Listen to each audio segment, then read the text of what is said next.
to come in, and then we'll get going. All right, I think we can start. Hi, everyone. Welcome to our webinar. This is on how to create effective patient education materials. We have Phyllis Mancini and Alina Rodriguez with us. We are really happy to have them and excited to hear what they have to say. I'm just going to give you a couple housekeeping notes, and then we will introduce them and get started. You can connect to audio using your computer speakers.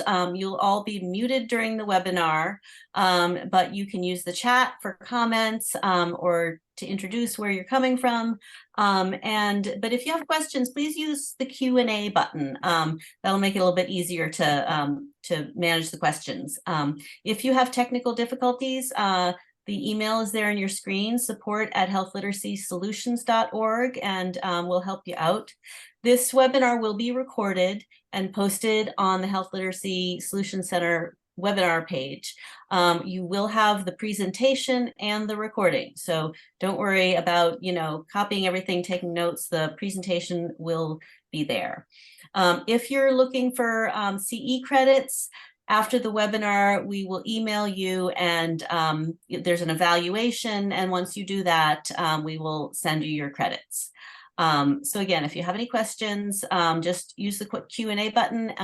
They will be answering questions at the end, and I will introduce them now. Phyllis and Alina both work at the University Health Network. It's a teaching and learning hospital network in Toronto, Canada. And they both are in the patient education department and have excellent experience and qualifications that you can read on the slide, but we will let them get started. Alina and Phyllis, welcome. Thank you for being here, and I'll turn it over to you. Thank you. Thank you, Julie. So today we will cover three main topics, looking at creating effective patient education materials using 7 standard components, understanding which formats and tools work best for various intended audiences using the resources provided, and then finally discussing the importance of effective patient education materials and looking at 3 ways in which these resources can address barriers in access to care. So I'll hand it over to Phyllis. Great. Thank you, Lina, and hello, everyone. Thank you for taking the time to join us today. The content I'm presenting to you today is based on over 15 years of collected learnings and experience of our patient education and experience team, working at a multi-site teaching hospital, as Alina mentioned. We'll share what we have learned from our patients, their families or supporters, those within their circles of care, from clinicians and interprofessional healthcare providers, as well as esteemed patient education colleagues that we've worked with and learned from over the years. We currently make these standard components available online on our intranet site to our internal staff, on a SharePoint page that was created, written, and is managed by our very own resource development specialist, Elena Sear.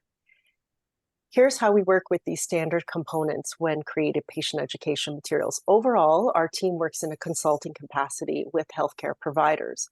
They are the subject matter experts, the authors of what we create. They teach, they reach out to us to support them with their education requests, their programming, or we're connected to them through various channels within the organization. So something to keep in mind is that these are elements that together speak to our goal of providing effective patient education materials. You can work on each material as it suits your project, tailor the components, if you will, or work on more than one at a time. Most important, probably to keep in mind, is that you may need to revisit one or more as you develop your materials, or get feedback from your intended audience. And I'll mention this several times, either before, during, or after the process. Thanks, Alina. Next slide. So here are the 7 components that we'll discuss for creating effective patient education. I'll review each one and in some cases offer examples of how they were applied to a specific project. However, Lina and I wanted to keep the components broad so they might be applicable to many different types of settings or organizations. So you may see that the terminology I use, I'm saying patients, you may use clients, our stakeholders are healthcare providers, clinicians, and others within a multidisciplinary team. Again, keep that in mind as I may use different terminology. Next slide. So the first one is describing your audience and their learning needs. You'll hear Lina and I talk about the intended audience repeatedly today. And of course, that's because our audience, in our case, our patients, are the reason we do what we do. Our patients are in acute care settings. They are in inpatient and outpatient settings in clinics across our sites, including rehabilitation facilities, patients receiving care at cancer care at Princess Margaret Cancer Center. So your intended audience can be your primary audience, but that doesn't mean that there aren't other audiences or secondary audiences who may need attention. These are family members or caregivers, both informal and formal, paid or unpaid, or other supporters such as visiting nurses, friends, etc. So how do we begin? Maintain a patient-centered approach throughout your development process by including as many details as you can about your audience and their learning needs, their values, and their preferences. All of this helps to focus on the content you need to create, what to include, what to leave out as nice to have information, but not really need to know information. And this is an ongoing process. As you learn more about your patients, their needs, perhaps even over weeks, months, even years, you may find yourself revisiting your descriptions as well. So here is the guiding question that we begin with. Either when we create patient education materials ourselves or coach others, subject matter experts, clinicians, others, what do you want your audience to do? So your purpose. Do you want to help your patients, for example, develop or improve skills? Self-care, for example, problem-solving things. Do you want caregivers to increase knowledge or awareness in an area? Do you want clients to change their health behavior? Do patients preparing for surgery need to increase their confidence or lower their anxiety? Next slide. Describing your audience and their learning needs, of course, there's so much that you can learn about your audience, their cultural preferences, ethnicity, preferred language, age, gender, and other demographics. You can learn about the social determinants of health affecting them, as social determinants of health have been shown to have a greater influence on health than either genetics or access to services. Do the patients who will use your materials, do they have past experiences? Of course, they're the experts on their own care.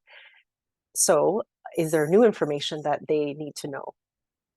Are they in a place where they are ready to learn? Are there vision problems, cognitive impairments, or pain and fatigue factors that will influence their learning? Okay, so I've given you a lot of questions to consider. I do have a quick example of how we came to understand more about our audience's learning needs. And this is about 6 years ago. Our designer at the time used a human-centered design approach for a brand refresh of our patient education materials.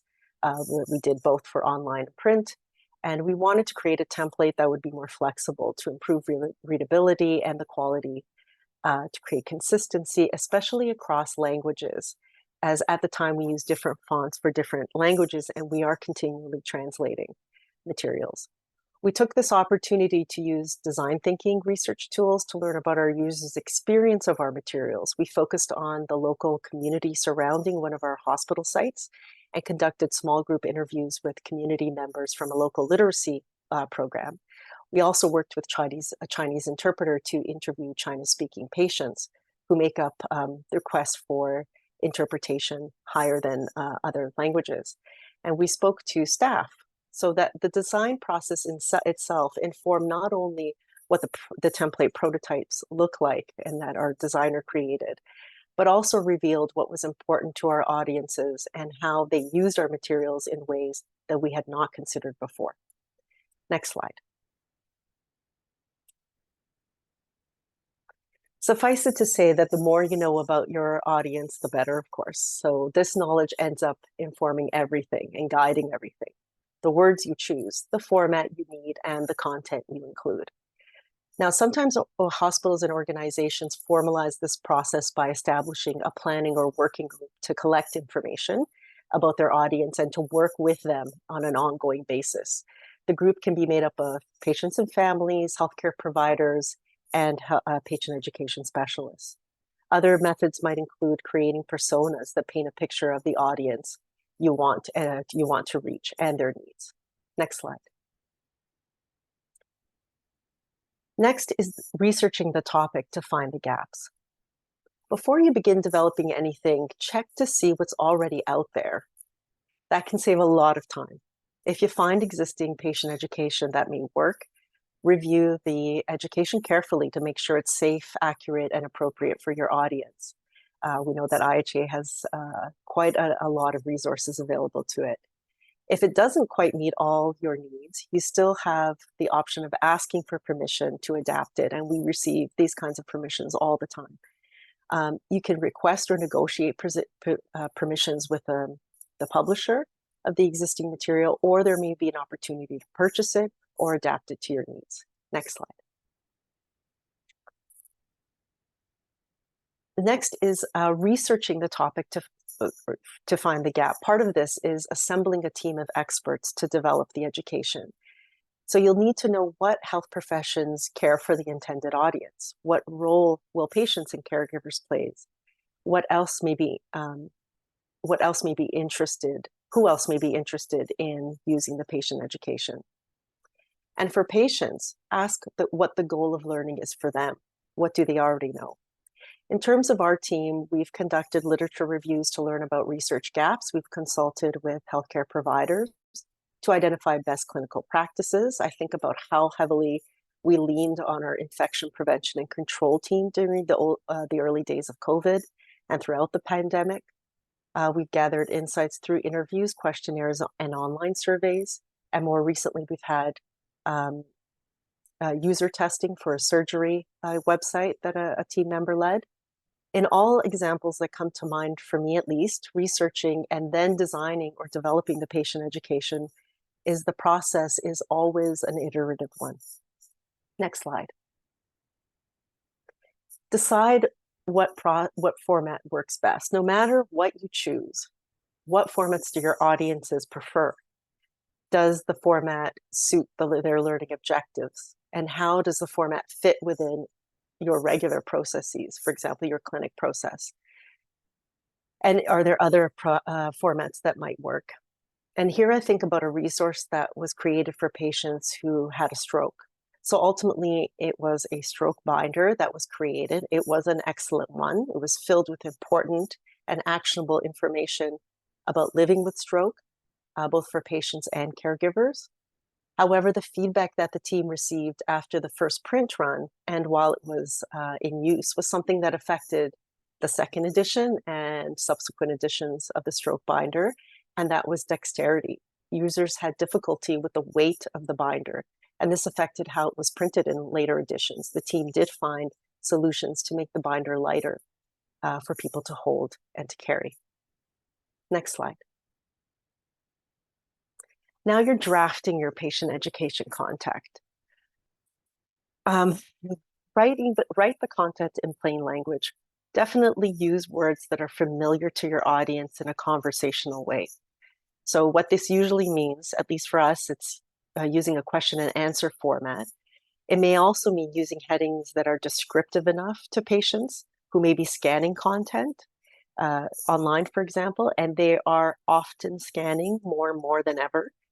So help them look for answers to their questions, make it easy for them, provide concrete and actionable advice in practical ways that readers can apply when they're reading the information, and repeat or highlight that important information. Sometimes even longer documents or even pages of online content will benefit from a summary highlighted in some way. When you are reviewing and editing, it really does help to read out loud. Look for any bias, for example, in terms of cultural biases, socioeconomic status, disability, gender, race, and even things like product endorsement. Consider whether you might need a disclaimer.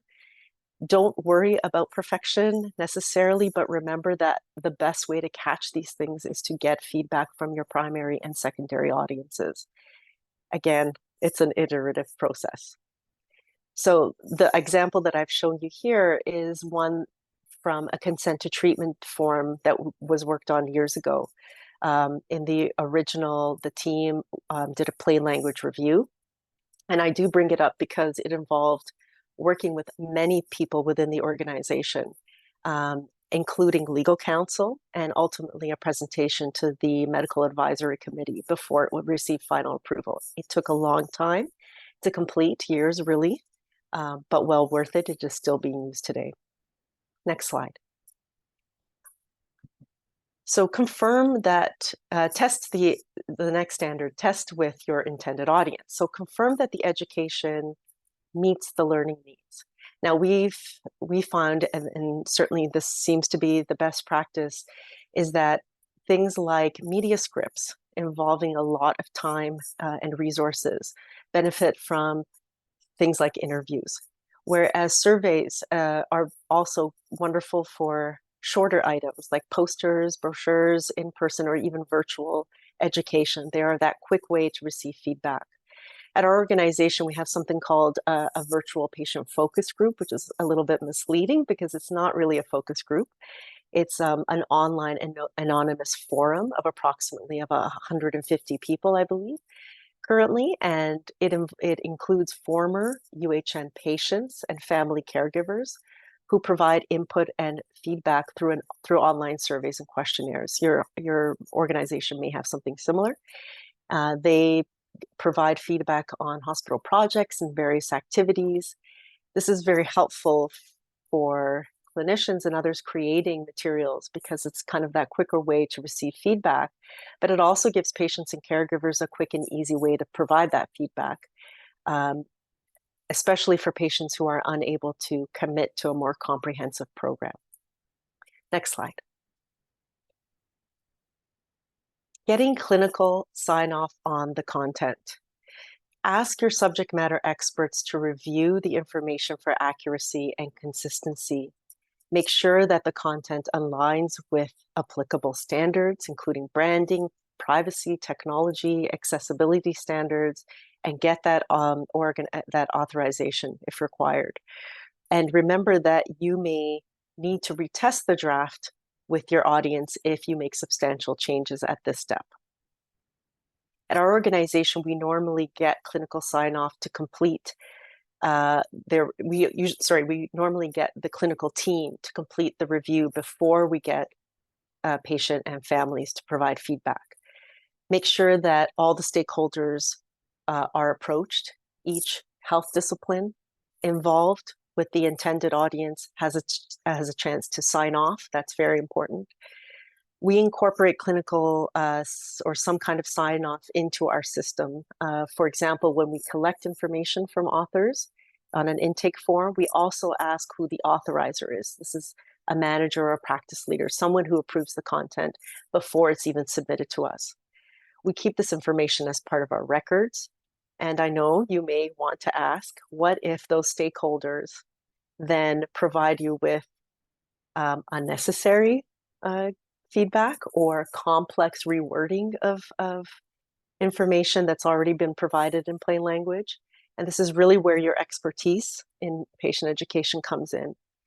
Remind people of your purpose, and remind them often. It's why you are creating what you're creating, your purpose, and this is why it's important to be very clear about what the purpose is from the outset. Remind people of the impact that complex information would have on readability and clarity and the experience of the intended audience. There are times when you're going to have to negotiate this, and I know it's easier said than done for sure. Next slide.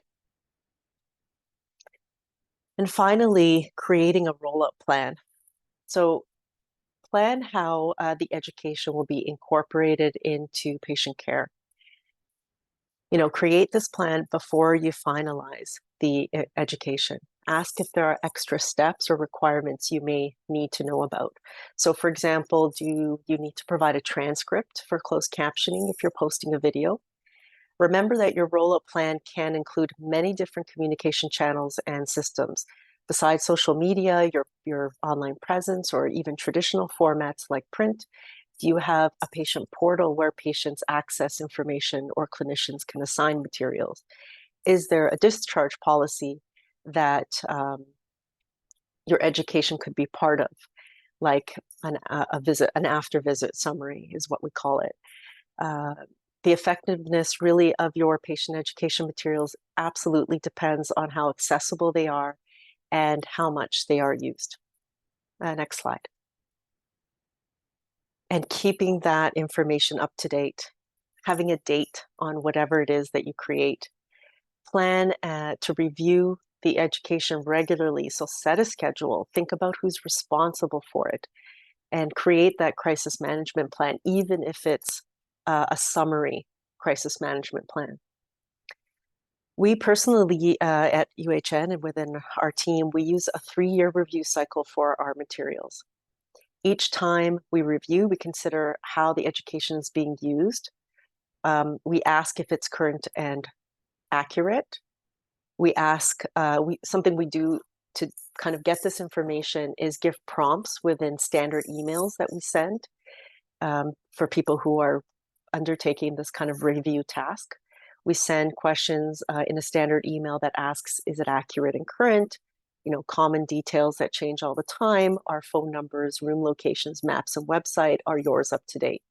Is there information missing? So are you frequently getting questions from patients and caregivers? If you are, this may indicate a gap where you might have to add content or adjust, clarify things.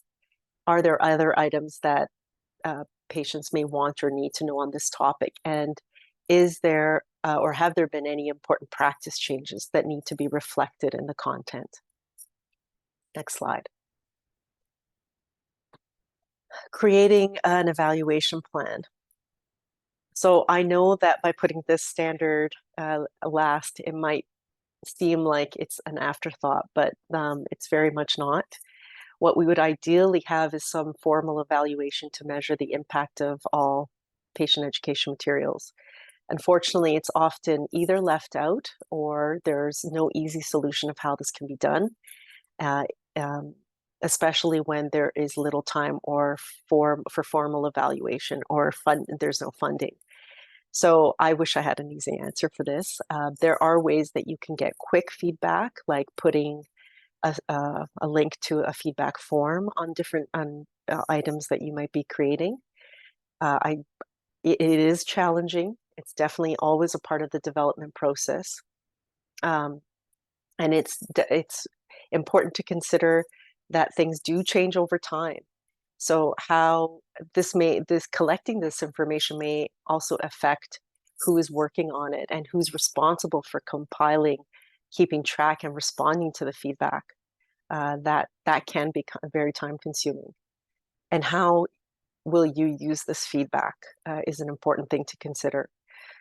So by evaluating regularly, you are making sure that your patient education materials are still meeting your patient's needs and are still current and relevant, which is really what you want. You want people to be using what you're creating, or taking it out of circulation if it's no longer needed. And that's also a viable option that can happen over time.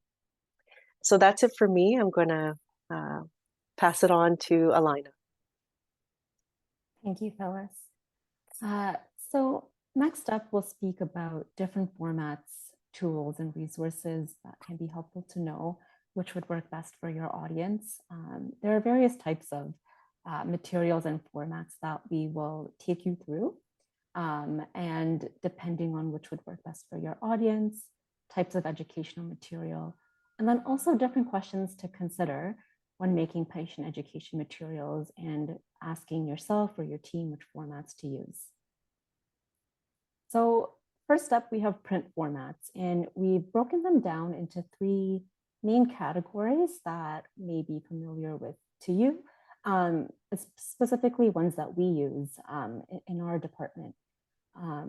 The first one being brochures. So these are typically printed documents that provide detailed information on a specific topic. They're usually 10 pages or less. And patients can really take this home with them. They can write notes. It can be a printout.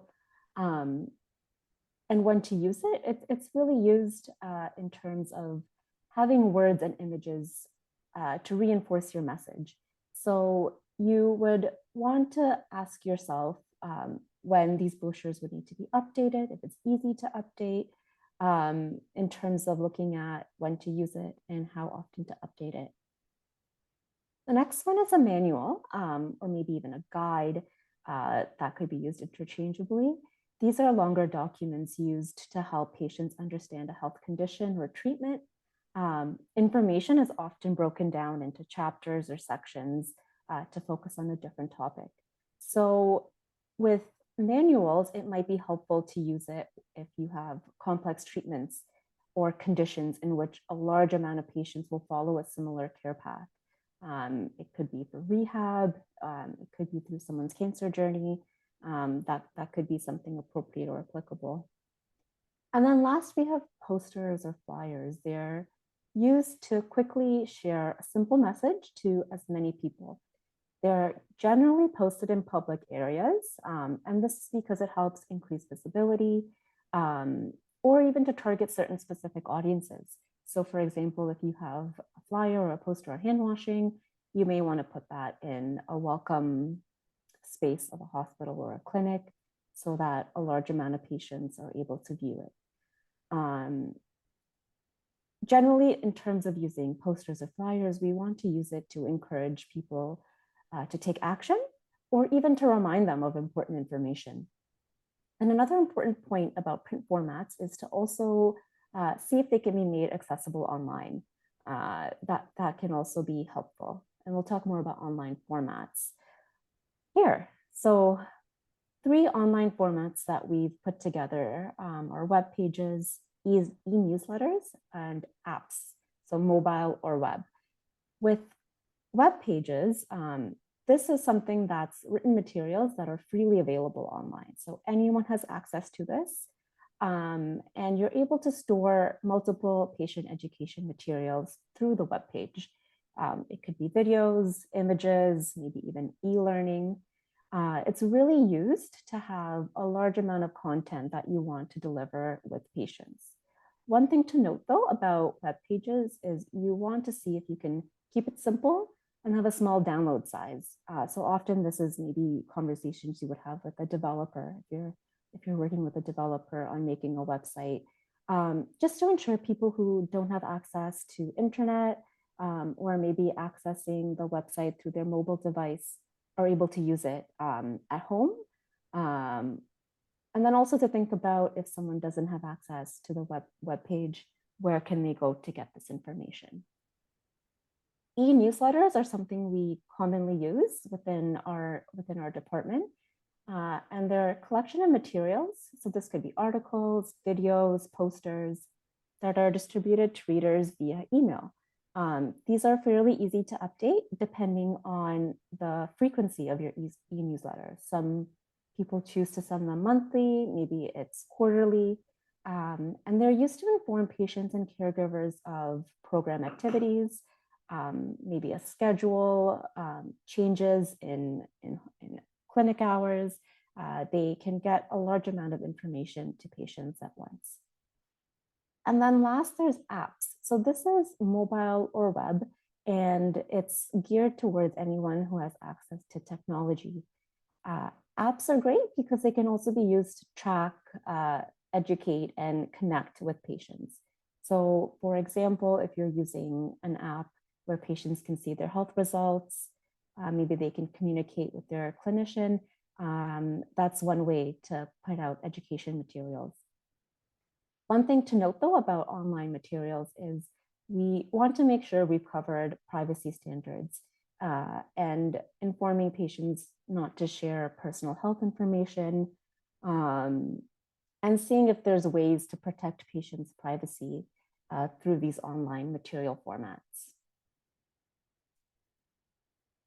Looking at more formats for patient education materials, these are two that we want to spend some time to talk on. The first one being class. So when planning maybe in-person classes, this is really beneficial to help patients connect with one another. They are able to learn from one another. And it could be on topics such as chronic disease self-management courses, maybe prenatal classes, and you're able to have a large amount of people together learning from one another. And these classes can be online or in person. So that's something you would have to evaluate based on capacity, based on needs assessments, and also based on what patients are looking for. If they have access to online classes, or if maybe an in-person class would be more accommodating to their needs. The next is online videos. And this can be led by clinicians, allied healthcare professionals, and health educators. They can be short, they can be long. The frequency of how long the videos are really would depend on your need of the education materials you're trying to distribute out to patients. An example here that we use at UHN is something called Health Talks. And they are exactly this. It's led by clinicians, allied healthcare professionals, and they're geared towards a general audience. So we discuss various different health topics that patients sometimes choose, maybe they have questions about, and we have clinicians that they may be aware of that talk about that health topic. It takes a lot of resources to plan classes, to plan online videos, and it can be difficult to update the content, especially an online video if it's living online. So it's important to carefully consider what details are necessary to include in the video early on. That way you're getting the longest shelf life available for that video. And then also for accessibility, if we are looking at doing online videos, to ensure that they're closed captioned, to ensure people with hearing impairments are also able to get the patient education materials. And then another consideration is if there's in-person classes, to look to see if there's transportation vouchers, childcare, et cetera, that you would maybe be able to offer so that patients are able to access the class. Next up is social media. Sorry, Elina, I just wanted to mention somebody had said that your microphone, they weren't hearing you, but I don't know if you put your buds in at some point, or if you just need to, I don't know if that's still the case. If somebody is just saying that it was a little bit difficult to hear. Is it okay now? I hear you okay. Yeah. Okay. All right. It looks like it's fine. I'm getting it. Okay. See if you. Thanks, Phyllis. All right, so next up is social media as another way to think of patient education materials and also to distribute patient education materials. Social media, it's great because you're able to connect patients to one another. You're able to inform them of service changes, current events, and also see what they're talking about. With social media, though, you do need to see if you are able to get a communications coordinator if you have a larger institution, or if maybe you are a smaller team, to see if people are able to plan to spend a few hours a week posting social media content on and interacting with users. And then keeping the social in social media. So what this means is that with social media, there's different trends on different social media platforms, and engaging viewers is really important. So looking to see within each platform how to engage patients depending on what they're looking for. So for example, Facebook, longer form content may be something that's more applicable. If you're looking to engage patients with material that is short videos or pictures or flyers, maybe something like Instagram or Twitter could work. And then YouTube is also really helpful to put up educational videos that your patients can access at any time, and also without an account. Social media, like I mentioned, is always changing, and there's always new metrics that are constantly being introduced. So it's helpful to stay on top of which one is working well for you and for your patients as well. And then also remember to always remind patients about confidentiality and for patients not to disclose personal health information in a public setting. General health information is often best when using social media, and it can help with learning as well.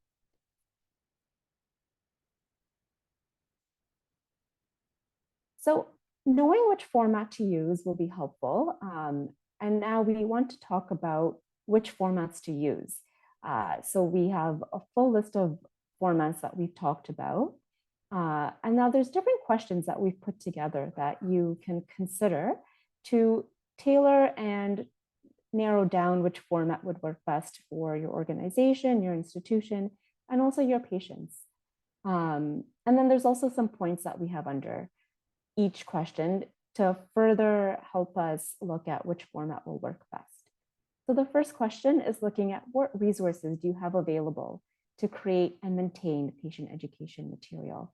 So you may want to consider if there's funding to hire a trained professional or a production company to create your educational material. This will likely depend on the length of the format you choose. If there perhaps is not a lot of funding and it's something that your team is doing on their own, perhaps setting aside time so individuals have that to put into the resources. Looking at software, equipment, and training within your team to create patient education resources. This could be something that is maybe free software. So there's a lot of websites that people can use to create education materials. One that we use often is InDesign, Canva. PowerPoint is really great as well. These are often free resources that do come with a small paid fee, but they're really great if there's not really a larger budget to go into creating education resources. And then also looking at how many hours per week or even a month can you dedicate to maintain or monitor the education. And this really depends on if you are updating education materials quite frequently, or maybe it's every 1 to 3 years. Sometimes there are ways to do this that can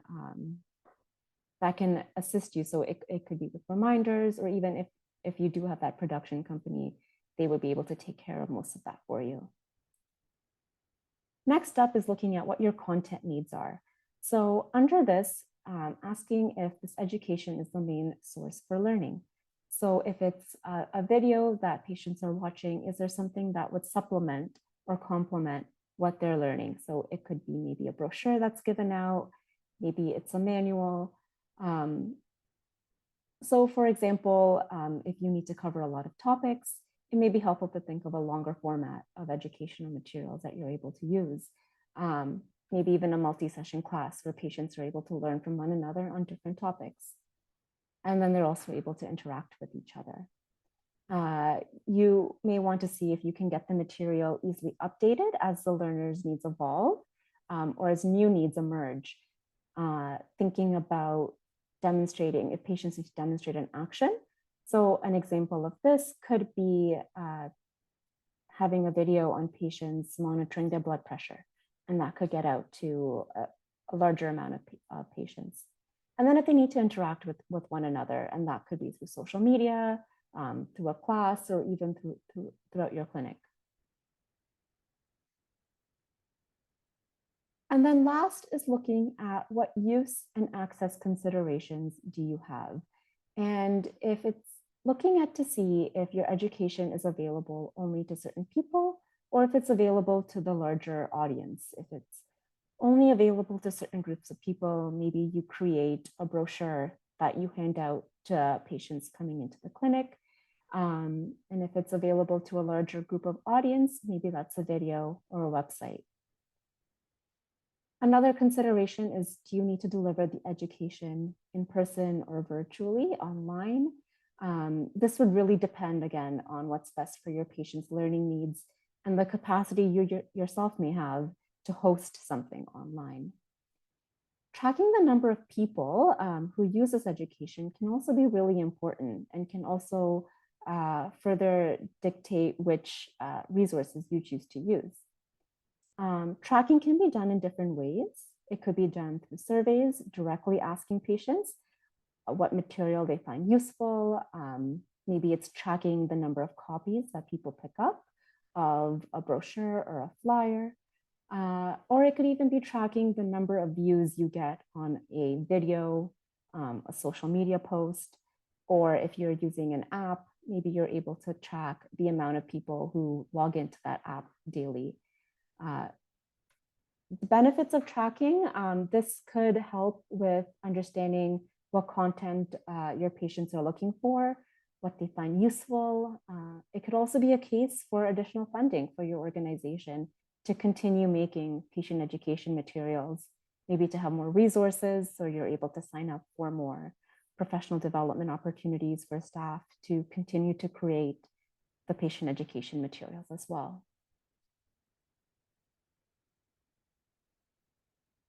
And then at the beginning, we talked about the importance of effective patient education material. And we really wanted to tie this up by providing some points as to the importance of why we create these materials, and the conversations we have had today maybe have alluded to how a lot of these materials can help reduce barriers, but more specifically, patients and families are provided with high quality information that can be accessible and accurate. Patient education materials, they can help reduce barriers to access to care. And this is done through various formats of educational materials. Patients are really able to have the information they need to advocate for themselves and for their health, or even for their loved ones. And patients feel understood and heard when they are consulted on creating patient education materials. And there's a sense of pride that they can have when they see that materials are helping others as well who are going through similar paths or journeys in their healthcare. And materials can also help support the burnout in the healthcare system, and many healthcare professionals may face when patients have access to healthcare information in plain language. This can help reduce hospital wait times, for example, and a lot more. So I'm sure a lot of you can think of ways that patient education material can be effective in your own work, in your own practice, for your patients, and even for yourselves. So that takes us to the end of our formal presentation. We wanted to leave some time to open up the discussion, to have questions, to take your questions and go through them.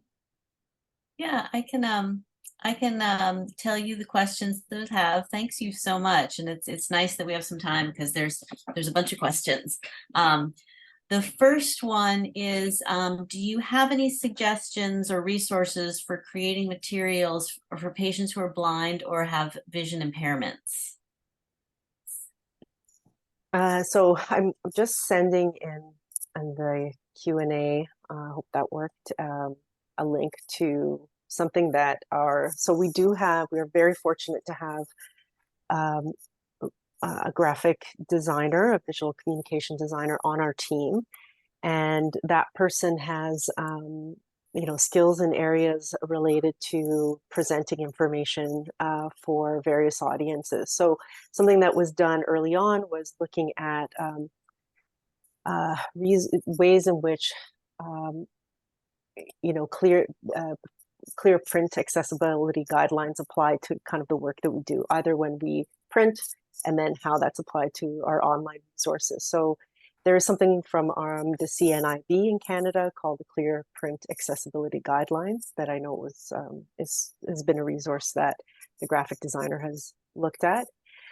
In addition to that, it's really, also making, at this point, we still have PDFs that we post as online for our, resource collection. This is now, after many years now, moving to HTML. So this will be much less of an issue in terms of increasing or decreasing font. We know that PDFs are less suitable for that, and that HTML is a much more accessible format. So having though the option to send people resources in larger print, that would also be something that we would do if requested. Yeah, I hope that helps. Great, thank you. Yeah, and here's a question that I was going to ask myself too. We'd like more information on how the virtual patient focus group, the anonymous patient group, was established and maintained. I know that recruiting for these things can be really hard, so love to hear about that. So I think we could probably put you in contact with our patient partnerships department that has worked on this. And they have a much more formal program that patient partners is what they're called can go through. And then the virtual patient focus groups are really people who've left the who've are no longer patients at UHN, but they did have contact with the hospital in some way. And so that's where a request to have their information and whether they would like to be part of something like this kind of goes out to them. I'm not sure about the formal process of how that happens. Alina, maybe, I don't know if you do or. Unfortunately, I No. don't. Okay, but we can definitely put you in contact with people who had this program and would have more answers for you. Great, thank you. So someone also asked what software you're using to develop your templates. Is it like Word, InDesign, or something else? By templates, so for our education materials, we use kind of a slew of different softwares. We mentioned Canva, InDesign, Microsoft, and we've also, because of our visual communications graphic artist team member, we have different templates that are already created that make it more helpful to put information on. Yeah, so we do use InDesign for the PDFs that we then export to accessible PDFs when they're posted online. That's a WCAG requirement for posting information on PDFs online. And so as hospitals, we're required to follow that. However, just a quick note, it is expensive. Adobe InDesign is an expensive program. It is not absolutely required. I mean, part of why we had this, we moved to this program is because we had so much of a print collection early on.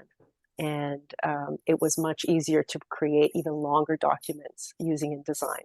However, this is not required. You can just use Word, really. There are ways to, just create a template in Word that is already accessible so that if you are exporting it and posting it online, it can be done so. And it's so yeah, and definitely the free versions of Canva, as Alina mentioned, can be very helpful. And you don't have to be the expert in everything. You can definitely look to these programs for help. Yeah, I've used Canva myself, and it's very easy and has lots of graphics. It's a good one. So the next question is, what is your relationship with your organization's marketing team? That's so one. Well, so we the group at UHN is called Public Affairs, and so we do have a relationship with them. They are, when we've really over the years have looked to them and relied on them, especially I'm thinking of during COVID, where we've worked with them closely to get information out there that's for patients. That needed to be, accessible, and we really helped with that. So we have good connections with our public affairs team. Something in terms of my own work, I look to, we work with our public affairs team for like branding, for example, for ways in which we're presenting. We do follow their standards. So while we do use an internal kind of style guide, we use the branding standards of the organization to create materials that are there's some wiggle room, of course, but we do work with them on that. Okay, great. Yeah, I imagine that as the patient education department would have to have good relationships with Yeah. almost every department in the hospital. So you guys are busy. Mhm. The next question is about, and we have three more just so you can gauge. One is very short. Do you have suggestions for programs about readability? And do you think that these scores are helpful as a way to review the content before you test it with the audience? There are some free websites and softwares that you can use that we can maybe provide links for later to send out.